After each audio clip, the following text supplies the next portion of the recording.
Էկոնոմիկայի նախարարը գործուղման մեջ է կվերադառնա ոլորտին առնչվող լավ լուրով, հայտնեց փոխնախարար Արման Խոջոյանը, պարզաբանելով նախարարի ազգային ժողով չներկայանալու պատճառը։ Քննարկվում էր գերատեսչությունների, գյուղատնտեսության, բնապահպանության ոլորտներին հատկացումները։ Ֆինանսների նախարարը ներկայացրեց, այս ճյուղով էկոնոմիկայի նախարարության բյուջեն պլանավորվել էր ավելի քան 44 միլիարդ 500 միլիոն դրամ, ծախսվել է մոտ 40 միլիարդ 700 միլիոնը։ Ընդդիմադիր պատգամավորին մտահոգում էր գերատեսչությունների մեկ անձից գնումների հարցը։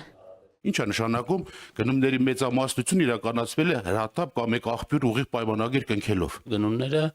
հիմնականում, ասենք մեծամասամբ իրականացվում են մրցութային եղանակով, բայց այն փոքր մարմինները, ովքեր հիմնականում ձեռք են բերում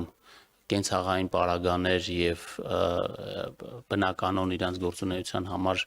անհրաժեշտ պարագաներ, այդտեղ մեկ անձից գնումների քանակը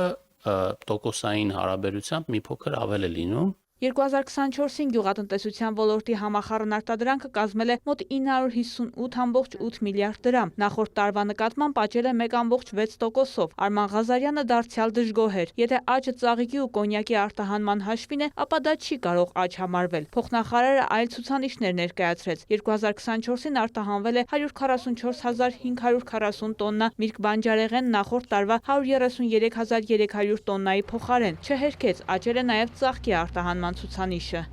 2024 թվականին, եթե մենք խոսում ենք կոնյակի սպիրտի արտահանման մասին, ապա այն նվազել է, 96% է կազմում 2023 թվականի համեմատ։ Եթե մենք խոսում ենք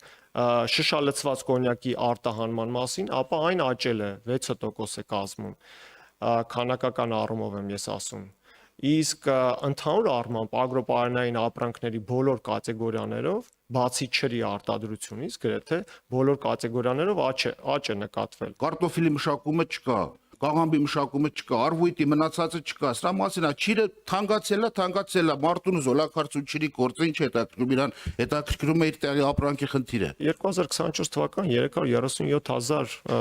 տոննա կարտոֆիլ են արտադրել եւ 2024 թվականին կարտոֆիլի արտահանումը, եթե չեմ սխալվում, ընդհանուր կազմել է շուրջ 15,000 տոննա։ Գեղարքունիքի մարզի մի շարք համայնքներում բրուցելոզի դեպքեր կան, անհանգիստ էին պատգամավորները։ Փոխնախարար Տաթևիկ Սարգսյանը հայտնեց, գյուղատնտեսական կենդանիների պատվաստում ծրագրով յուրաքանչյուր տարի իրականացվում է արյունառում եւ ախտորոշում։ Ոչ միայն լիազոր մարմինը, այլև կենդանիների առողջության համաշխարհային կազմակերպությունը համեմատելով նախորդ տարվա հետ իրավիճակը ոչ այնքան մտահոգիչ է համարում։ Մտահոգիչ են կարկուտի հետևանքները։ Ապահովագրական ընկերություններն են հրաժարվում պայմանագիր կնքել գյուղացիների հետ 2023-ից հետո, երբ փոխհատուցված գումարը գերազանցեց հավաքագրված ապահովագրավճարի չափը։ Ֆերմերային տնտեսություններին աջակցության նպատակով քննարկումներ ունեցել ենք, սակայն հաշվի առնելով այն հանգամանքը, որ հունիս ամսին նույնպես պատմականորեն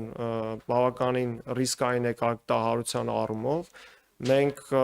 այս պահին դեռ վերջնական արձագանք չենք ներկայացնում։ Հունիսի 20-ից 25-ից հետո արդեն որոշակի ամբողջական պատկեր ունենալուց հետո նոր կկարողանանք վերջնական արձագանքել, որովհետև այն օրը, որ քննարկում ենք իրականացնում, օրինակ Շիրակի մարզում տեղած կարկուտ։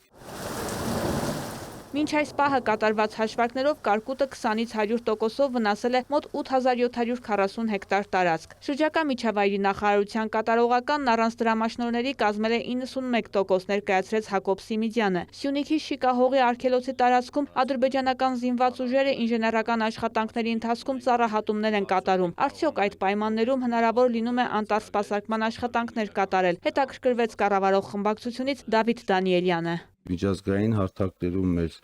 գործընկերները ներկայացրել են այդ ամեն ինչը, ոչ միայն Շիկահողի, այլ տարբեր հատվածներում, տարբեր ինժեներական աշխատանքների արդյունքում, այո, շրջակա միջավայրի վրա ազդեցությունը բացասական կա, բայց դա իհարկե անվտանգային եւ այլ հարցերի հետ ուղիղ կապ ունի։ Ես այս պահին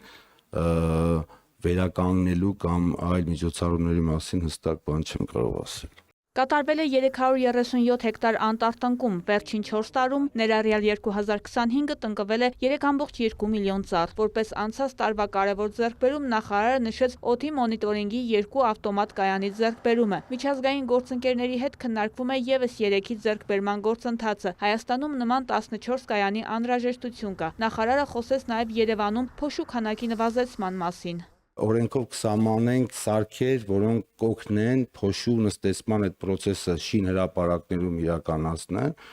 Վերահսկողությունը ընդերքի եւ բնապահպանության տեսչական մարմնինն է, ստուգայցեր լինում են։ Ոչ միայն օդի, այլև շրջակա միջավայրի մաքրության մասին քննարկումը շարունակվեց Դավիթ Խուդասյանի զեկույցի ընթացքում։ Այս դեպքում աղբավայրերի հարցն էր անհանգստացնում օրենսդիրներին։ Նախարարը ներկայացրեց մարզերում նոր աղբավայրերի բացման ընթացքը։ Կոտայ Գեղարքունիքի մասովեսպային աշխատանքները ավարտված են, մենք այնտեղ տեխնիկական հարցերը ամբողջությամբ ավարտված են, առաջիկա օրերին այդ աղբավայրը կբացվի, ավելի շատ հիմա քննարկում ենք միջազգային գործընկերների մասնակցության հարցը։ Մյուսների մասով մենք այս պահին ունենք նախնական ընկալում, որ մեզ եւս 3 կամ 4 այդպիսի աղբավայր է անհրաժեշտ լինելու Հայաստանի Հանրապետության ամբողջ տարածքում։ Հանրապետությունում 3-րդ եւ 4-րդ կարգի վթարայնության 600 բազմաբնակարան շենքեր 2021-ից սպասում են, թե երբ պիտի կառավարությունն ավարտի դրանց ճակատագրի վերաբերյալ քննարկումը, դժգոհեց Արմենուհի Գյուլեղյանը։ Քննարկումներին զուգահեռ կառավարությունը մի շարք 4-րդ աստիճանի վթարայնության շենքերի բնակիչների փոխհատուցումներ է տվել, տեղեկացրեց գերատեսչության ղեկավարը։ Մի քանի շենքեր կան, որոնց բնակիչները եւ նախորդ տարի եւ այս տարի փոխհատուցում են ստացել։ Գործընթացը ոչ թե կանգնել է եւ սպասում են քննարկումը ավարտվի, նոր սկսենք, այլ սրան զուգահեռ այն շենքերը, որոնց դեպքում 4-րդ աստիճանի վթարայնությունը եւ հրատապությունը առավել քան խիստ ընդգծված է, այդ շենքերի բնակիչների մի մասը փոխհատուցվել են 2024 թվականին, մի մասը 2025 թվականին։ Անդրադառնալով ջրային ոլորտին, նախարարը հայտնեց, Վեդու ջրամբարը ջրալցման փուլում է, խնդրահարույց է մնում Կապսի ջրամբարի կառուցման հարցը։ Օրացուցային գրաֆիկից շուրջ 270 օր շեղում ունենք, քննարկում ենք ապալառուի հետ համագործակցությունը շարունակելու նպատակահարմարությունը հասկանալը, առաջիկայում այս մասով լրացուցիչ ինֆորմացիա կունենանք, դրա մասին անպայման կտեղեկացնեմ։ Նախարարը հավելեց 5 փոքր եւ միջին ջրամբարների կառուցման ծրագիր ունեն։ Աշխատանքները կմեկնարկեն այս տարվա ընթացքում։ Վարդուհի Արզումանյան, Դավիթ Մաչկալյան, լուրեր։